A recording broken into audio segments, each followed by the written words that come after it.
সাজু হৈ থাকিব শ্ৰীমতী সুৰক্ষা দাস এয়া ছয়গাঁৱৰ বিপুল নাথ আগুৱাই আহিব সুৰক্ষা দাস সাজু হৈ থাকিব শ্ৰী মুকুন্দ দাস এয়া শ্ৰীমতী সুৰক্ষা দাস আগুৱাই আহিব শ্ৰী মুকুন্দ দাস এয়া শ্ৰী মুকুন্দ দাস তেখেতৰ পাছতে সাজু হৈ থাকিব শ্ৰী দিলীপ দাস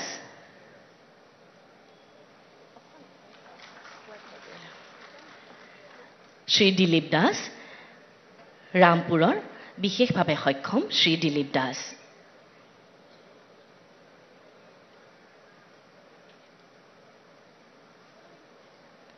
দিলীপ দাসৰ পাছতে সাজু হৈ থাকিব শ্ৰীমতী বৰ্ণালী নাথ আগুৱাই আহিব শ্ৰীমতী বৰ্ণালী নাথ ৰামপুৰৰ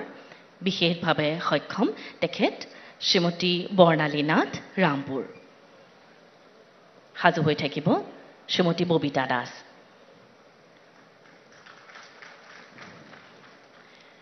আগুৱাই আহিব শ্ৰীমতী ববিতা দাস শুৱালকুছি ববিতা দাসৰ পাছতে সাজু হৈ থাকিব মনামিকা গগৈ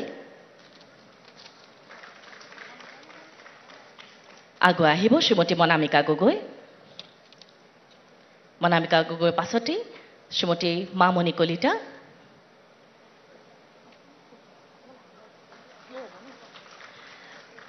শ্ৰীমতী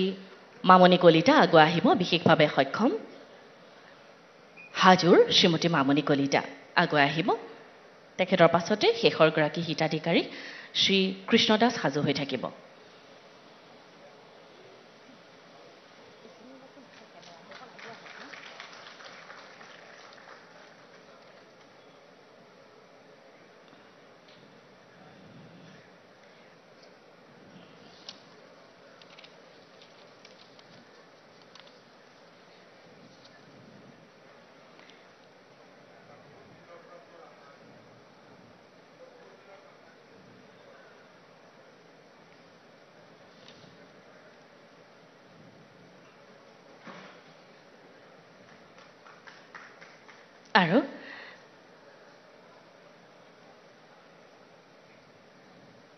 আৰু শ্ৰীকৃষ্ণ দাস আগুৱাই আহিব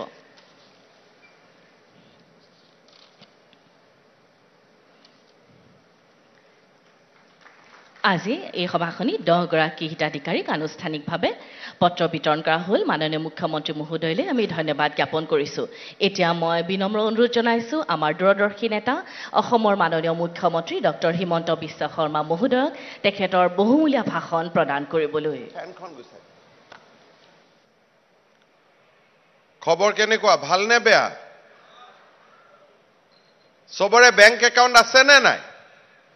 কাৰ কাৰ আছে হাত দাঙকচোন বাপৰে ঠিক আছে আজি বা কালি আজিয়ে পইচাটো সোমাব কিন্তু কাৰোবাৰ কালি বা পৰহিৰ ভিতৰটো সোমাব ঠিক আছে তে ভাল লাগিছে নে বেয়া লাগিছে তে ভাল লাগিছে যদি মাৰ আকৌ হাত চাপৰি এটা মাইহত ভাল কৰি এতিয়াই ভাল লাগিছে আজিৰ সভাত আমাৰ মাজত উপস্থিত সন্মানীয় মন্ত্ৰী ৰঞ্জিত কুমাৰ দাস ডাঙৰীয়া পলাশবাৰী সমষ্টিৰ সন্মানীয় বিধায়ক হেমাংগ ঠাকুৰীয়া ডাঙৰীয়া হাজো সমষ্টিৰ সন্মানীয় বিধায়িকা সুমন হৰিপ্ৰিয়া ডাঙৰীয়ানী শ্ৰী অঞ্জন গোস্বামী ডাঙৰীয়া হিমাংশু বৈশ্য ডাঙৰীয়া অনুপ মেধি ডাঙৰীয়া অসম চৰকাৰৰ অতিৰিক্ত মুখ্য সচিব ডক্টৰ জে.বি. এক্কা ডাঙৰীয়া পঞ্চায়ত আৰু গ্ৰামোন্নয়ন বিভাগৰ আয়ুক্ত কীৰ্তি জলিলী ডাঙৰীয়ানী জিলাৰ আয়ুক্ত দেৱকুমাৰ মিশ্ৰ ডাঙৰীয়া প্ৰযুক্তিৰ মাধ্যমেৰে অসমৰ আটাইবোৰ সমষ্টিতে আজি আমাৰ সভাৰ লগত সংযোগ হৈ থকা অসমৰ সন্মানীয় মন্ত্ৰীসকল বিধায়কসকল আমাৰ অতিথিসকল আৰু সমগ্ৰ অসমতে এই সভা শুনি থকা শ্ৰদ্ধাৰ ৰাইজ, আই মাতৃসকল আৰু যুৱক যুৱতী, বন্ধু বান্ধৱীসকল, প্ৰধানমন্ত্ৰী নৰেন্দ্ৰ মোদী ডাঙৰীয়া তৃতীয়বাৰৰ বাবে ভাৰতৰ প্ৰধানমন্ত্ৰী নিৰ্বাচিত হোৱাৰ পিছত তেখেতে ভাৰতবাসী ৰাইজক এটা প্ৰতিশ্ৰুতি দিছিলে নিৰ্বাচনৰ সময়ত যে মই যদি তৃতীয়বাৰৰ বাবে প্ৰধানমন্ত্ৰী হওঁ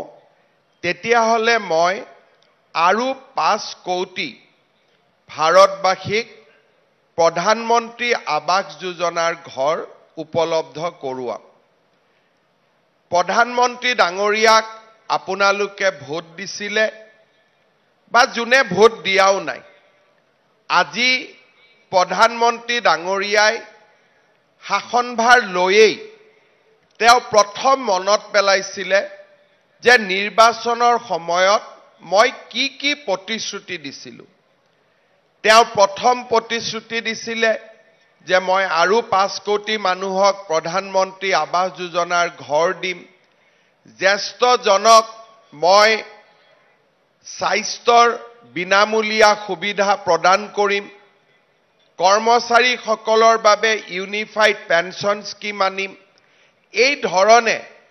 তেখেতে যিমান প্ৰতিশ্ৰুতি দিছিলে এই গোটেইবোৰ প্ৰতিশ্ৰুতিয়ে তেওঁ বাস্তৱত ৰূপায়ণ কৰাৰ বাবে আজি কামত আগবাঢ়িছে। আমাৰ অসমত আমি বহুতবিলাক প্ৰধানমন্ত্ৰী আৱাস যোজনাৰ ঘৰ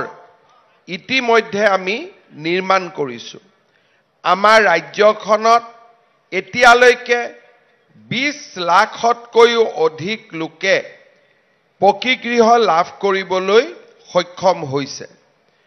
আৰু মোৰ মনত আছে যে নিৰ্বাচনৰ আগত মাৰ্চ মাহত যোৰহাট জিলাৰ মেলেং মেটেলিত পথাৰত আমি এখন সভা আহ্বান কৰিছিলোঁ। আজি যেনেকৈ আমি 3,88,000 লোকক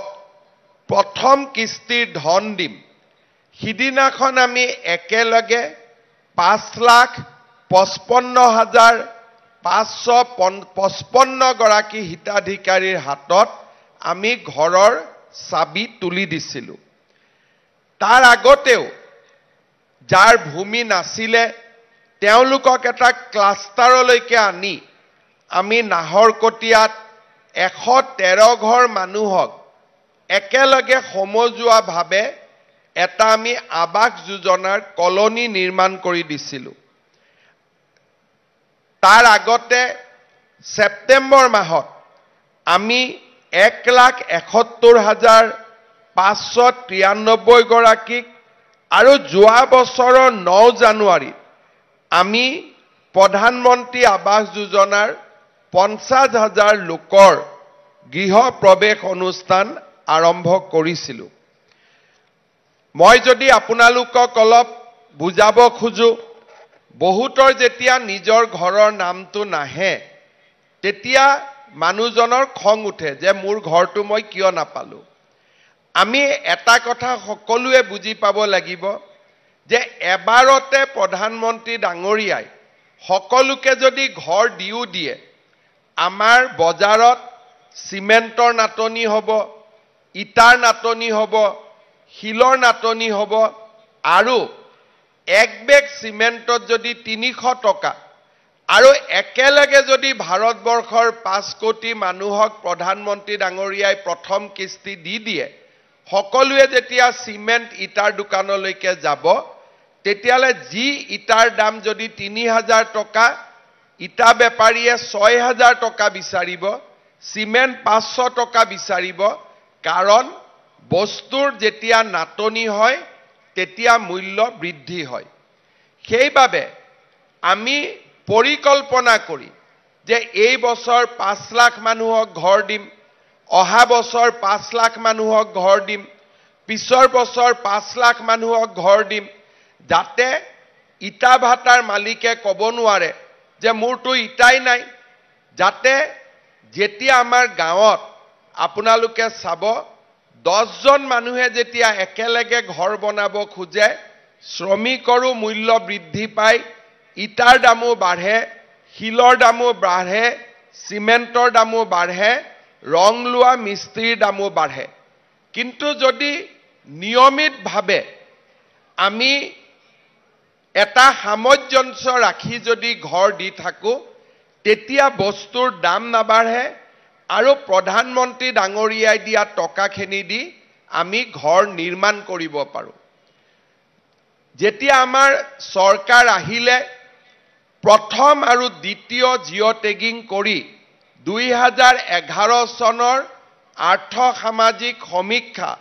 আৰু 2018 চনৰ জিঅ' টেগিং কৰি আমি 26,11,793 গৰাকী হিতাধিকাৰীক আমি নিৰ্বাচিত কৰিছিলোঁ। তাৰ পিছত প্ৰত্যেক বছৰে আমি 3 লাখ 4 লাখ কৰি মানুহক ঘৰ দি গলো আৰু প্ৰধানমন্ত্ৰী ডাঙৰীয়াৰ এই 10 বছৰৰ শাসনকালত বৰ্তমানলৈকে অসমত 20,46,553 গৰাকী ব্যক্তিয়ে প্ৰধানমন্ত্ৰী আৱাস যোজনাৰ ঘৰ লাভ কৰিবলৈ সক্ষম হ'ল। তাৰ মানে প্ৰত্যেক বছৰত আমি 2 পৰা 3 লাখকৈ ঘৰ দি যাওঁ। যেতিয়া ঘৰটো নাহে তেতিয়া মানুহে ভাবে যে মোৰ নামটো কাটি দিলে। আমাৰ নামটো কোনেও কাটি নিদিয়ে। আমি এটা নিয়ম কৰোঁ যে প্ৰথমতে শিডিউল ট্ৰাইব মানুহক দিওঁ, শিডিউল কাষ্ট মানুহক দিওঁ, দিব্যাংগজনক দিওঁ, কিন্তু পোৱাটো এই 26 লাখ গোটেই পাব। যেনেকৈ আজি আমি ইয়াতে গোটেই অসমতে আজিৰ দিনটোত আমি 3,80,000 মানুহক বা পৰিয়ালক 3,88,000 পৰিয়ালক আজি আমি ঘৰ ল'বলৈ মাতিছোঁ। কিন্তু যোৱাবাৰ যেতিয়া আপোনালোকৰ নাম অহা নাছিল, আপোনালোকৰ চবৰে খং উঠিছিল যে মোৰ নামটো কাটি দিলে কোনোবাই। উঠিছিল নে নাই খং? উঠিছিল নে নাই খং? সঁচা কথাটো কওক। কাৰ কাৰ খং উঠিছিল? হাত ডাঙক এতিয়া। নামটো নাহোঁতে অলপ মনটো বেয়া লাগিছিল, হয় নে নহয়? এতিয়া আজি যে আপোনালোকক আমি ঘৰ ল'ব মাতিছোঁ, এই ঘৰ ল'ব মাতোতে 20,46,000 লগত 3,80,000 মানুহৰ নাম যোগ হ'ল। কিন্তু আৰু 3,80,000 মানুহক আজি আমি মতা নাই। এটা তেওঁলোকৰো খং উঠি থাকিব যে আমাৰ নামটো কোনোবাই কাটি দিলে, কিন্তু কোনেও কাটি দিয়া নাই। একেলগে আমি 6 লাখ মানুহক এই কাৰণে ঘৰ দিয়া নাই, তেতিয়ালে বজাৰত যিমান ইটাৰ দাম বাঢ়িব, চিমেণ্টৰ দাম বাঢ়িব, আমি কোনেও ঘৰ বনাব নোৱাৰিম। সেইকাৰণে আজি আমি আপোনালোকক 3,80,000 মানুহক মাতি ঘৰ দিছোঁ আৰু অহা বছৰ অৰ্থাৎ চৰকাৰৰ বছৰটো 25-26 হিচাপত নহয়, 31 মাৰ্চতহে আমাৰ বছৰটো শেষ হয়। তাৰমানে এপ্ৰিলৰ পিছত আৰু ছেপ্টেম্বৰ মাহৰ ভিতৰত বা অক্টোবৰ মাহৰ ভিতৰত আমি অসমত এনেকৈ আজি যিবিলাকে আমাক বেয়া পাই আছে নমতাৰ কাৰণে, তেনেকুৱা 3,80,000 মানুহক মাতি আনি আমি আকৌ ঘৰ দিম। আৰু তেতিয়া আমাৰ অসমত ঘৰ পোৱা মানুহৰ সংখ্যা হ'ব 26,11,793টা। কিন্তু এই দুইটা, এই বছৰ 3,80,000 ঘৰ দিলোঁ, অহা বছৰ 3,80,000 ঘৰ দিলোঁ, কিন্তু তাৰ পিছতো আমাৰ অসমত আৰু 10-12 লাখ পৰিয়াল থাকি যাব যোনে ঘৰ পাব পৰা নাই। তেওঁলোকে মনত ভাবি আছে যে আমাৰ নামটো দেখোন লিষ্টতো নাই, গতিকে আমাকতো তেওঁলোকে চৰকাৰেতো আমাক ঘৰ নিদিব। কিন্তু প্ৰধানমন্ত্ৰী ডাঙৰীয়াই মোক কৈছে যে অসমৰ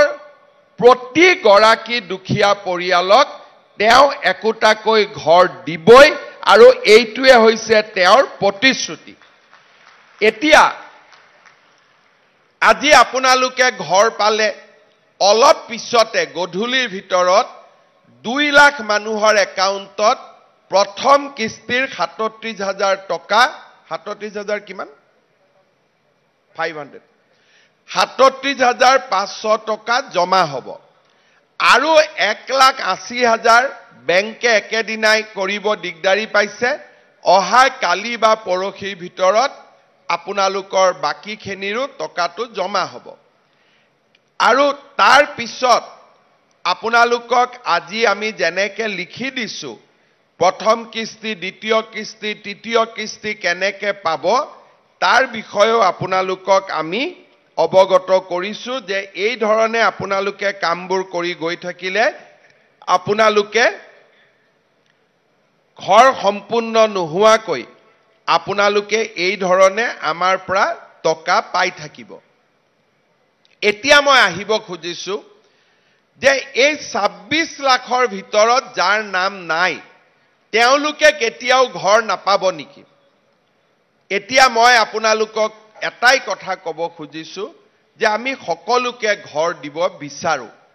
কেনেকে ঘৰ দিম যোৱা পৰহি দিনাখনৰ পৰা আমি গাঁৱে গাঁৱে গৈ আৰু এবাৰ জিঅ' টেগিঙৰ ব্যৱস্থা কৰিছো এইবাৰ এই জিঅ' টেগিঙৰ ব্যৱস্থাটো আমি অলপ বেলেগ কৰি কৰিছো যাতে কোনেও জিঅ' টেগিঙৰ নামত আপোনালোকৰ পৰা 10,000 15,000 টকা ল'ব নোৱাৰে কোনেও যাতে ঘৰৰ নামত টকা পইচা ল'ব নোৱাৰে এতিয়া মই আমাৰ একা ডাঙৰীয়াক মই জনাম টকা লোৱাৰ কথা কওঁতে সবে হাত চাপৰি মাৰি দিয়ে তাৰ মানে কোনবাই ঘৰৰ নামত টকা বিচাৰে হয় নে নহয় বিচাৰে নে নাই এইটোৱে হৈছে আটাইতকৈ ডাঙৰ কথা আপোনালোকক এইবাৰ আমি এটা WhatsApp নম্বৰ দিম আৰু যোন বেটাই আপোনালোকৰ পৰা টকা বিচাৰিব তাৰে নাম WhatsAppত আপোনালোকে পঠাই দিব হ'বনে আৰু বাকি তাক কি কৰিব লাগে তাৰ ব্যৱস্থাটো মই কৰিম হ'ব গতিকে আপোনালোকে প্ৰথম কিস্তিটো তাক টকা নিদিব দ্বিতীয় কিস্তিটো টকা নিদিব তৃতীয় কিস্তিটো টকা নিদিব দিব নেকি আকৌ টকা কাকো টকা নিদিব হ'ব নে দিয়াৰ মন আছে নেকি কেইগৰাকীমান মনে মনে আছে দিয়ে যদি মুকে দিয়ক আৰু যদি দিব মন আছে দিবৰ মন আছে না নাই যদি দিবৰ মন নাই তেতিয়ালে কাকো নিদিব আৰু কোনবাই পইচা খুজিলে WhatsApp নম্বৰটোত আপোনালোকে কমপ্লেইন পঠাই দিব যে মোৰ পৰা অমুকে টকা খুজিছে আমি তাৰ ওপৰত ব্যৱস্থা ল'ম এতিয়া মই ক'ব খুজিছো কি যে যোৱা পৰহি দিনাখনৰ পৰা আমি অসমত গাঁৱে ভূঞে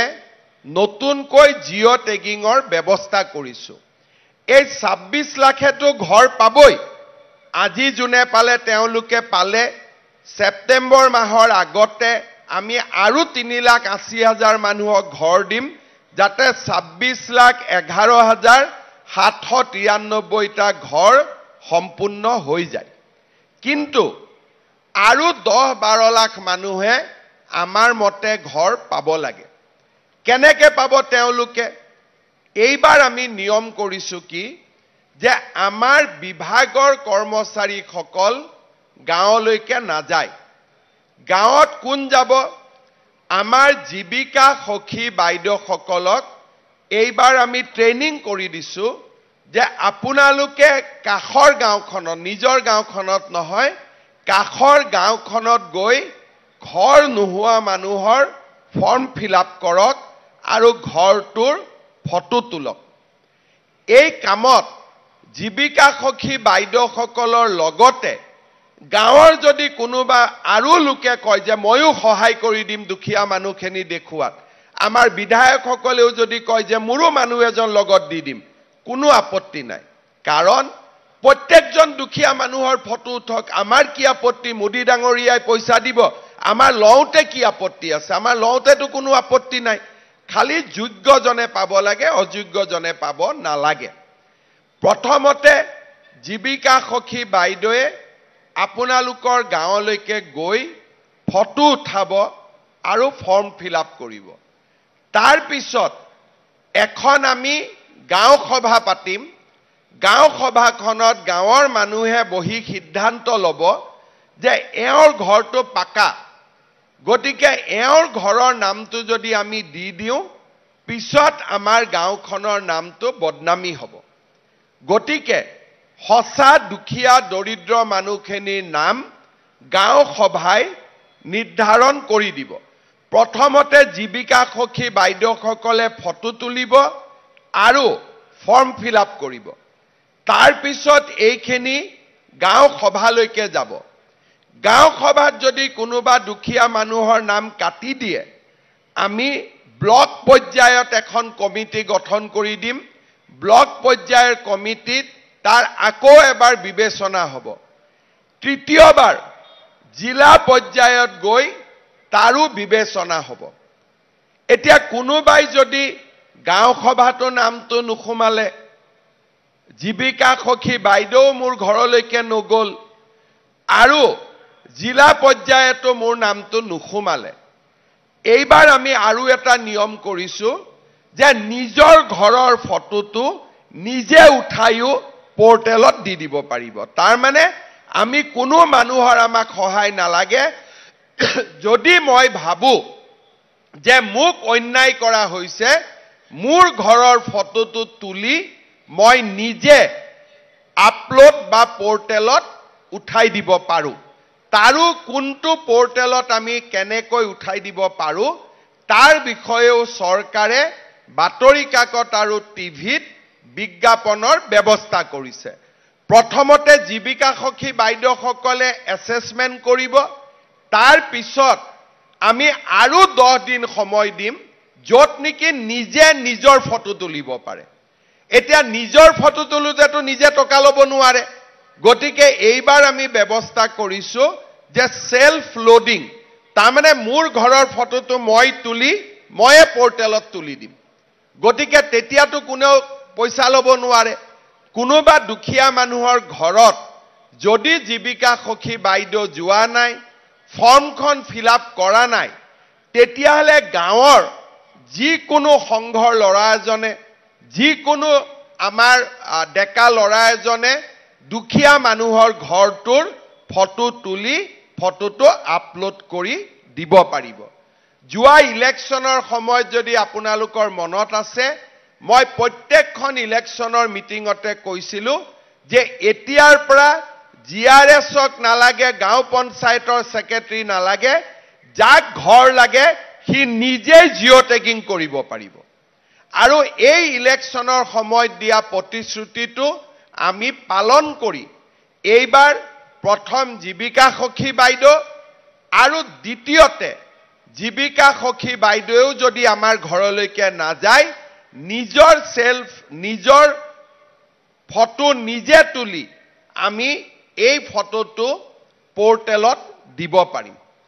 ইয়াৰ পিছত পোৰ্টেলত যেতিয়া আপোনালোকে ফটো দিব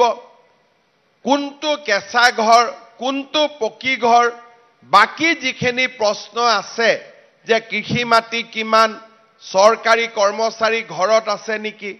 এই গোটেই প্ৰশ্নবিলাকৰ লগত মিলাই আমি জিলাত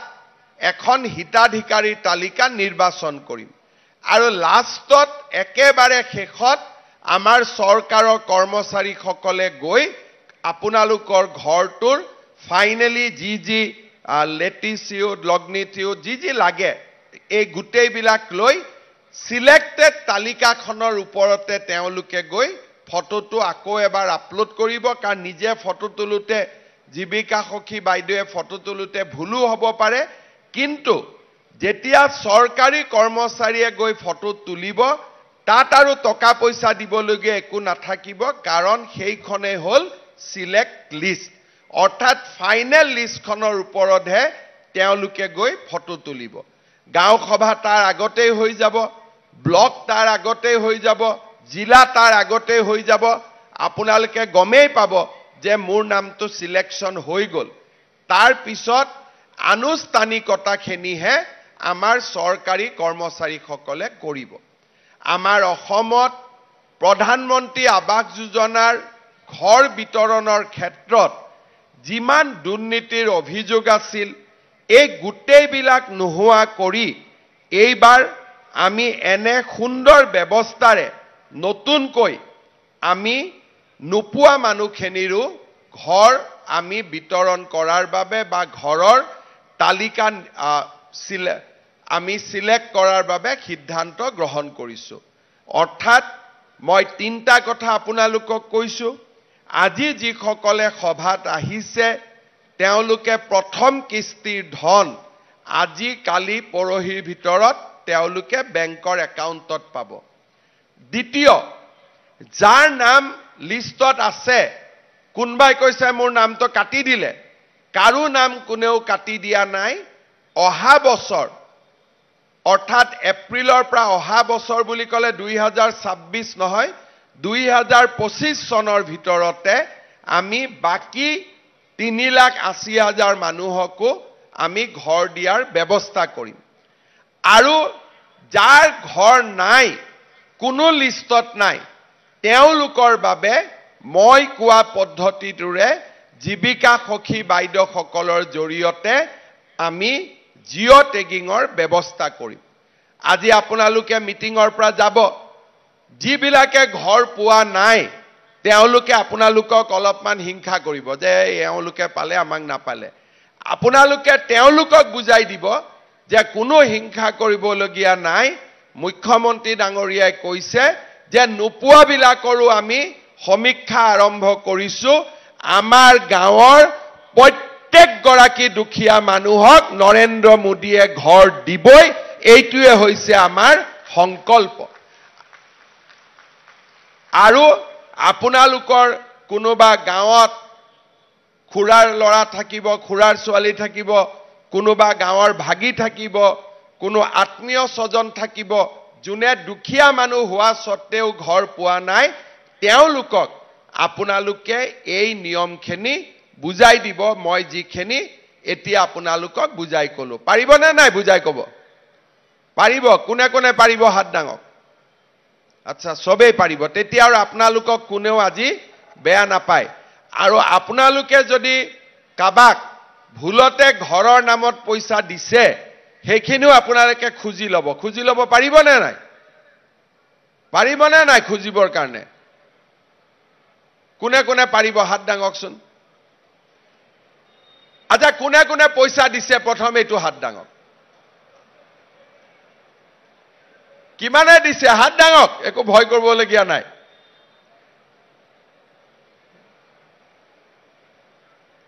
ঠিক আছে যে কেইগৰাকীয়ে হাত ডাঙিছে তেওঁলোকেও যাক পইচা দিছে খুজি ল'ব আৰু যোনে হাত ডাঙা নাই তেওঁলোকেও যাক আজি আপোনালোকে যদি কাবাক পইচা দিছে আপোনালোকে পইচা ঘূৰাই ল'ব কাৰণ এই টকা আমাক মোদীয়ে দিছে এই টকা কোনেও আমাক দালালে দিয়া নাই দালালক আমি টকা নিদিও আমি মাত্ৰ নৰেন্দ্ৰ মোদী ডাঙৰীয়াক ঘৰ দিয়াৰ কাৰণে আশীৰ্বাদ কৰিম হ'ব কৰিম না নহয় আশীৰ্বাদ আৰু আশীৰ্বাদটো মুখেদি নকৰে আশীৰ্বাদটো পদুম চিনত ভোট দি কৰে হেতু বুজি পায় নে নাপায় আশীৰ্বাদটো মুখেদি কৰিলে নহব ইলেকশনত ভাল আশীৰ্বাদ কৰিব লাগিব তেতিয়াহে মোদী ডাঙৰীয়াৰ গাত লাগিব আশীৰ্বাদটো নহলে বাহিৰৰ পৰা আশীৰ্বাদ দি থাকিলেতো গাত না লাগিব যেতিয়া মোদী ডাঙৰীয়াক আমি সকলোৱে মিলি বাৰে বাৰে জিকাই থাকিম তেতিয়াহে আমাৰ আশীৰ্বাদটো গাত লাগিব আজি আৰু এটা মই আঁচনিৰ কথা ক'ব খুজিছো আপোনালোকে জানে যে আমাৰ তিনিটা আঁচনি আজিৰ দিনত কাম আমাৰ চলি আছে এটা হৈছে গাঁৱে ভূঞে এতিয়া আমি অৰুণোদয় প্ৰপত্ৰ বিতৰণ কৰি আছো যিসকলে আগতে 26 লাখ মানুহে অৰুণোদয় পাইছিলে এতিয়া আমাৰ অৰুণোদয় প্ৰায় 37 লাখ মানুহে পাব কিছুমানে হয়তো এতিয়া আৰু দুখীয়া মানুহ কিছুমানে অৰুণোদয় ফৰ্ম গৈ পোৱা নাই মই তেওঁলোককো এইটো কথা ক'ব খুজিছো যে এইবাৰৰ ফৰ্ম ফিলআপ খিনি হৈ যোৱাৰ পিছত সেপ্টেম্বৰ মাহত বাদ পৰি যোৱা আৰু 3 লাখ 4 লাখ মানুহক আমি অৰুণোদয় দিয়াৰ ব্যৱস্থা কৰিম অৰ্থাৎ মোৰ লক্ষ্য হ'ল যাতে দুখীয়া মানুহ অৰুণোদয়ৰ পৰা বাদ পৰি নাযায় সেইবাবে আপোনালোকে আজি আমি যি অৰুণোদয় ফৰ্ম ফিলআপ কৰি আছো আপোনালোকে সোনকালে ভাল কৰি ফৰ্মখিনি ফিলআপ কৰি দিব যাতে আমি অৰুণোদয় হিতাধিকাৰী হিচাপে আপোনালোকক নিৰ্বাচিত কৰিব পাৰো তৃতীয়তে আপোনালোকে এইবাৰ জানি ভাল পাব আপোনালোকৰ কাৰ কাৰ ঘৰত ৰেচন কাৰ্ড আছে হাত উঠাওকচোন আচ্ছা সবৰ ঘৰতে ৰেচন কাৰ্ড আছে ইমান দিনে আমি ৰেচন কাৰ্ডত মাত্ৰ চাউল দিছিলো এইবাৰৰ পৰা অহা 1 অক্টোবৰৰ পৰা আপোনালোকে ৰেচন কাৰ্ডত দালি বজাৰতকৈ 25 টকা কম দামত আপোনালোকে 1 কেজি দালি কিনিব পাৰিব অৰ্থাৎ বজাৰত যদি দালিৰ দাম 100 টকা আপোনালোকে ৰেচনৰ দোকানত 75 টকাত দালি কিনিব পাৰিব চেনিও 1 কেজি চেনি আপোনালোকে বজাৰৰ দামতকৈ 25 টকা কম দামত আপোনালোকে 1 কেজি চেনিও কিনিব পাৰিব আৰু নিমখো বজাৰতকৈ 10 টকা দামত আপোনালোকে 1 কেজি নিমখো কিনিব পাৰিব আৰু যাৰ পৰিয়ালত ৰেচন কাৰ্ডত 5 জনতকৈ বেছি নাম আছে তেওঁলোকক আমি 2 কেজিকৈ দালি 2 কেজিকৈ চেনি আৰু 2 কেজিকৈ নিমখ আমি কম দামত দিয়াৰ ব্যৱস্থা কৰিম তাৰ মানে বজাৰতকৈ এতিয়া চাউলটো আপোনালোকে বিনা পইচাত পালে চাউলৰ লগে লগে দালি নিমখ আৰু চেনিও আপোনালোকে বজাৰতকৈ কম দামত আপোনালোকে কিনিব পাৰিব অৰ্থাৎ আমাৰ দুখীয়া মানুহে বজাৰত যদি 100 টকা দালিৰ দাম আপোনালোকে 75 টকাতে কিনিব পাৰিব এই কামটো আমি 1 অক্টোবৰৰ পৰা আৰম্ভ কৰিম ইয়াৰ লগে লগে আমাৰ মহিলাসকলে বিশেষকৈ আত্মসহায়ক গোটৰ বাইদেউসকলে যি 10,000 টকা আঁচনিত ফৰ্ম ফিল আপ কৰিছিল মুখ্যমন্ত্ৰীৰ মহিলা উদ্যমিতা আঁচনি এই আঁচনিখনৰো ধন আমি 1 এপ্ৰিল আজিৰ পৰা 12 দিন পিছৰ পৰা আমি বিলোৱা আৰম্ভ কৰিম 1 এপ্ৰিলত বিহালী সমষ্টিত আমি প্ৰথম 10,000 টকাটো দিয়া আৰম্ভ কৰিম তাৰ পিছত এটা এটাকৈ 126টা সমষ্টিতে আমি এই ধন বিতৰণৰ কাম আমি হাতত লম আৰু যিসকল মহিলাই এই 10,000 টকাটো পোৱাৰ বাবে নিৰ্বাচিত হৈছে তেওঁলোকৰো নাম আমি 1 এপ্ৰিল তাৰিখে ঘোষণা কৰিম ফোন যোগে আপোনালোকক আমি জনাই দিম যে বাইদেউ আপুনি 10,000 টকাটো পাবৰ বাবে আপুনি নিৰ্বাচিত হৈছে এই 10,000 টকাটো পোৱাৰ পিছত যিসকলে এই 10,000 টকাটো ভালকৈ খৰচ কৰিব ভৱিষ্যতে তেওঁলোকক আমি আৰু 25,000 টকা বেংকৰ পৰা 12,500 চৰকাৰৰ পৰা 12,500 টকা দিয়াৰ আমি ব্যৱস্থা কৰিম অৰ্থাৎ 2026 চনত আমি আৰু 25,000 টকা দিয়াৰ ব্যৱস্থা কৰিম খালি শৰ্ত এটাই প্ৰথম 10,000টো আমি কিবা এটা ব্যৱসায়ীৰ নামত তাঁতশালতে কৰিলো মুৰ্গী পুহিলো গাহৰি পুহিলো প্ৰথম 10,000 টকাটো আমি ভাল কামত ব্যৱহাৰ কৰিব লাগিব শ্ৰদ্ধাৰ ৰাইজ আজি আপোনালোকে চিন্তা কৰক আমি বিনামূলীয়াকৈ প্ৰধানমন্ত্ৰী ডাঙৰীয়াই আমাক ঘৰ দিছে বিনামূলীয়াকৈ আমাক চাউল দিছে আমাৰ পৰিয়ালে 1250 টকা অৰুণোদয় আঁচনি লাভ কৰিছে এতিয়া দালিৰ দামো কমিব নিমখৰ দামো কমিব আমাৰ চেনিৰ দামো কমিব আৰু আমি মহিলা উদ্যমিতা হিচাপেও 10,000 টকাকৈ আমি লাভ কৰাটো আৰম্ভ কৰিম ইমান দুখীয়া দৰিদ্ৰ মানুহৰ কাৰণে আমাৰ ৰাজ্যত কোনেও আগতে এনেকে চৰকাৰী আঁচনি হাতত লোৱা নাছিল এই প্ৰথম বিজেপি আৰু মিত্ৰ দল সকলে লগ লাগি চৰকাৰ গঠন কৰাৰ পিছত এনেকৈ আমি নতুন নতুন আঁচনিৰে দুখীয়া মানুহখিনিক সহায় কৰাৰ বাবে চেষ্টা কৰিছো আপোনালোকে আমাক আশীৰ্বাদ দিব আশীৰ্বাদ মানে কি মই আপোনালোকক আগতে বুজাই দিছো যাতে আমি আগলৈ গৈ ইয়াতকৈও বেছি কাম আপোনালোকৰ কাৰণে কৰিব পাৰো আৰু আপোনালোকক আগবঢ়াই লৈ যাব পাৰো আজি আমাৰ এই সভালৈ পলাশবাৰী সমষ্টিৰ পৰা ৰাইজ আহিছে, হাজো শুৱালকুছিৰ পৰা ৰাইজ আহিছে, আমাৰ বকো সমষ্টিৰ ৰাইজ আহিছে আৰু কামৰূপ জিলাৰ বিভিন্ন সমষ্টিৰ ৰাইজ আজিৰ সভালৈ আহিছে। ঠিক সেই ধৰণে আমাৰ অসমৰ প্ৰতিখন জিলা, সমজিলা আৰু আমাৰ সমষ্টি ভিত্তিক সভা অনুষ্ঠিত হৈছে আৰু ৰাইজে এই সভাত আমাৰ ভাষণ যাতে শুনিব পাৰে তাৰ বাবেও চৰকাৰে ব্যৱস্থা কৰিছে। মই যিহেতু একে সময়তে সকলো সমষ্টিতে যাব নোৱাৰো, তাৰ বাবে মই চৰকাৰৰ আঁচনিখিনিৰ বিষয়ে আপোনালোকক পলাশবাৰীৰ পৰাই আপোনালোকক অৱগত কৰিলো। নিকা স্বচ্ছ নিযুক্তি, নিকা স্বচ্ছ আঁচনি, এই গোটেইবিলাকৰ জৰিয়তে আমি অসমত এটা নতুন পৰিৱেশ নিৰ্মাণৰ বাবে দেহে কেহে কাম কৰিছো। আপোনালোকে আশীৰ্বাদ দিব। আপোনালোকৰ আশীৰ্বাদত আমি যাতে ইয়াতকৈ বেছি কাম আপোনালোকৰ কাৰণে কৰিব পাৰো।